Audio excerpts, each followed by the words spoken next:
Good evening. Welcome to South Asia Newsline. I'm Arjun Chaudhary. Here are the top stories we're tracking for you on Friday, the 1st of May. Thousands protest in Maldives seeking release of former President Nasheed. Pakistan Army warns MQM of legal action for defamatory statement. And Nepalese news channel gets global attention, operates from open tent after quake. And now for all the details. Thousands of supporters of former Maldivian President Mohamed Nasheed took to the streets on Friday against his detention. This came even as international pressures growing on the Maldives government demanding the release of Nasheed. A report. Thousands of Maldivian Democratic Party supporters marched in capital Malé demanding the release of jailed former President Mohamed Nasheed. Heavy contingent of police was deployed in the city as it witnessed one of the biggest anti-government demonstrations in the country's history. This came while the European Parliament on Thursday adopted a non-binding resolution against Maldives and urged member states to issue a travel advisory warning on the human rights record there. It also called for the immediate release of Nasheed, who has been sentenced to 13 years imprisonment. Nasheed's family and his counsel had on Thursday called upon the US to put pressure on the Abdullah Yameen government for ensuring his release. Human rights attorney Amal Clooney said the court recordings itself proved that Nasheed wasn't given a fair trial. There was no need to call defense witnesses because such witnesses, and I'm quoting from the court, would not be able to refute the evidence submitted by the prosecution. This tells you everything you need to know about the process. Because why call a defense witness if you already know that the verdict is going to be guilty? Nasheed's wife demanded the global community to come together for his release. I am in Washington today to seek the support of the United States, India, the UK, EU, and all freedom-loving countries. I want these nations to urge the government of the Maldives to release my husband from prison immediately. Nasheed, the country's first democratically elected president, was arrested in February under terror charges. He was sentenced to 13 years imprisonment in March. The trial process was, however, criticized internationally, including the UN and the Amnesty International. While the UN said it made a mockery of the Constitution, Amnesty called it a travesty of justice. Indian rescue teams are trying hard to reach out to as many people as possible in Nepal. The quake-hit nation is relying largely upon the relief assistance coming from India to cope with the disaster. India's relief work in Nepal, titled Operation Maitri, is drawing global attention. Its swift leadership action in aid for the calamity-struck nation, where the toll from the April 25th earthquake may reach 10,000, has prompted international appreciation. Indian planes were the first to land in Nepal with food, water, earth-moving equipments, tents, blankets and mobile hospitals. Its specialized rescue teams and manpower to help restore electricity supply have been quick to take over the relief work. While Nepal's only airport remained crowded with airlines from other nations, India was moving most of its material by road to the landlocked Himalayan nation. The military helicopters have also been conducting wing sorties to airlift people stranded at difficult points. Indian Air Force planes are bringing back stranded Indians from Nepal to India. It has also evacuated more than 170 people of 15 nations, including the United States, Britain, Russia and Germany. The 16 National Disaster Response Force teams have been successful in fanning out beyond Kathmandu to try and reach wrecked villages and inaccessible regions. The NDRF on Thursday pulled out 15 bodies trapped under the rubble in Kathmandu. Rescuers were out despite heavy downpour hampering the operations. इसमें अभी तक हमने 15 dead बॉडियां निकाल चुके हैं। इसमें अभी काफ़ी लोगों के दबे होने की संभावनाएं हैं। हम फ्लोर बाय फ्लोर काट रहे हैं। इस तरह के स्ट्रक्चर में या तो आप वर्टिकली काट सकते हैं या हॉरिजॉन्टली अप्रोच कर सकते हैं। हम इसमें वर्टिकली अप्रोच कर रहे हैं और फ्लोर बाय फ्लोर क्लियर करते हुए जा रहे हैं। अभी तक हम तीसरे फ्लोर पे पहुंच गए हैं। And while NDRF personnel drilled through the debris to look for survivors, sniffing through the rubble, a set of 8 canines are doing what advanced machines cannot. These Labradors have accompanied the rescue teams to Nepal to help them locate the bodies. The Army and the NDRF teams, which pushed deeper into the interiors of Nepal on Tuesday, have reached the epicenter, Pokhara. While the Indian Army has established 3 field hospitals, 2 medical teams have also been set up in Barpak around the focal point of the earthquake.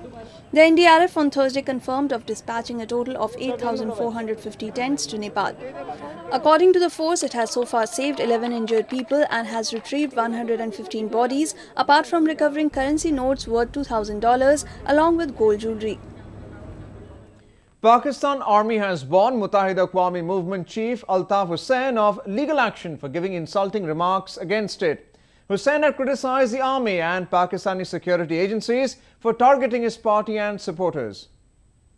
Pakistan Army on Friday termed Altaf Hussain's remarks on the forces disgusting and uncalled for.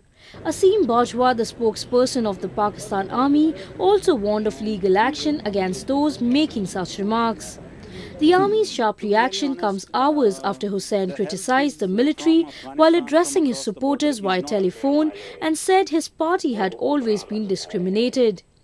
Referring to the Pakistan Army's surrender to India in 1971, following the Bangladesh Liberation War, Hussain also claimed that those who gave in are called patriots, while the founders of Pakistan are dubbed as traitors. Hussain's attack on the security forces came hours after Karachi police announced the arrest of 2 MQM workers for terror charges. इन दोनों का ताल्लुक जो है एक सियासी party मुत्तहिदा कौमी movement से है, टीटीपी और दूसरी हमने तंजीमों को बैंड किया है कि ये तंजीमें बैंड हो जाएं, लिहाजा इनको बैंड होना चाहिए. The MQM on its part claimed that the party is going through a media trial. The party has long been accusing Pakistani security apparatus of abductions and extrajudicial killings of its workers. With an ever-increasing internet connectivity, India is one of the biggest booming e-commerce markets in the world. While it has given rise to a new generation of entrepreneurs, many are still cautious about the longevity of the e-tailers. Take a look. Puneet Chokhani ventured into e-commerce with the aim of reaching the unreachable. He started 16stitches.com, an online retailer of custom and ready-to-wear shirts, hoping to tap India's booming consumer market. But big dreams don't always translate into big dollars. According to PwC, Indian e-tailers have racked up losses of almost $160 billion to date. Yet, investors are pumping cash into these companies, and analysts are getting concerned. You could have a situation where certain companies will exhibit bubble-like valuations. They will be not sector-wise, they will be company-wise implosions, which one foresees, because that we are seeing a lot of overlapping in terms of the services being provided by most of these companies, and just a matter of time where it disintegrates into a turf war. But companies aren't phased. After raising $2 billion last year, online megastore Flipkart is looking at a $5 billion US listing, taking its valuation to over $30 billion. Snapdeal is also planning on tapping the IPO gravy train. Currently, the world is flush with a lot of liquidity and low-cost capital. So there is actually a lot of capital floating around the globe hunting for investment destinations. And these dot-coms that are coming up. But analysts warn the tide could turn. Will this sustain? Obviously not. This will sustain as long as we are in some sort of an upswing in the economy, or till the time the investor frenzy is maintained in this sector. My guess is that you might see consolidation somewhere 2 years down the line. Until then, analysts say e-tailers will continue to milk the market. Nidhi Rai, South Asian Newsline, Mumbai. Pakistan police has registered a murder case against former CIA station chief Jonathan Banks for a drone attack that caused civilian deaths. The case was registered on Thursday following the Islamabad High Court order earlier this month. The Islamabad police, however, transferred the case to the FATA tribunal as the incident happened under its jurisdiction. The case was filed by anti-drone campaigner Karim Khan, seeking $500 million in compensation. Khan had lost his son and elder brother in a drone attack in Mirali in December 2009. Following the case, Banks, whose cover was blown, was recalled by the CIA in 2010. Pakistan's anti-polio campaign has hit a hurdle once again. According to a latest report, the program is facing financial crisis owing to mismanagement by the government. Pakistan polio eradication program is set to face a projected shortage of $22 million to carry out the remaining vaccination drives scheduled for the current year, sources from the National Health Services Ministry have said. The financial drought is being attributed to the mismanagement of the ministry in tackling the disease, its officials stated.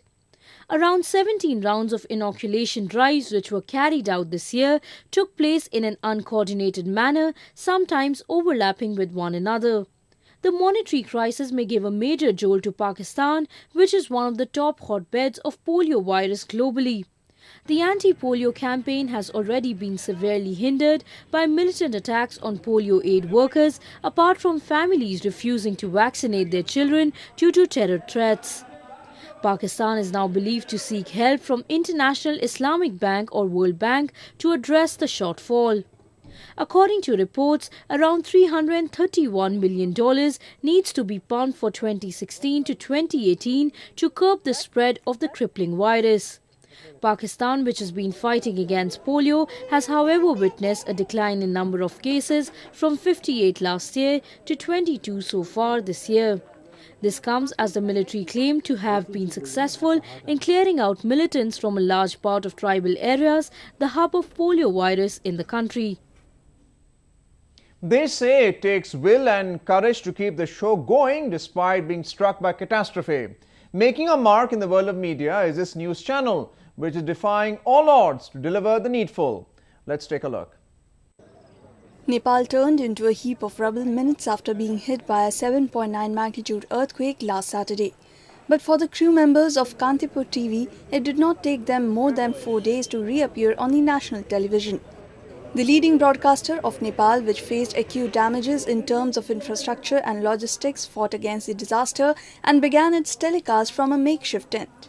A live anchor, a live panel control operator, a news desk and a reporting team. This setup has everything required for a transmission. Popularly known as KTV, it is fulfilling its responsibility of making the people of Nepal and across the world access the ground situation in the hour of distress. Its head of news, Dibhushan Pathak, said the show must go on.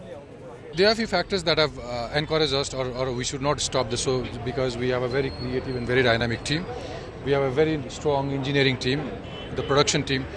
And in the meantime, being a leading TV company in the country, and particularly in this crisis situation, I think that's our major responsibility to at least inform the people. Kantipur Television has placed its crew members in the tent till the time its 2 damaged buildings are not repaired. Despite its master control room and outside broadcasting van remaining right on the roadside, it is successfully filing and reporting stories about the extent of damage.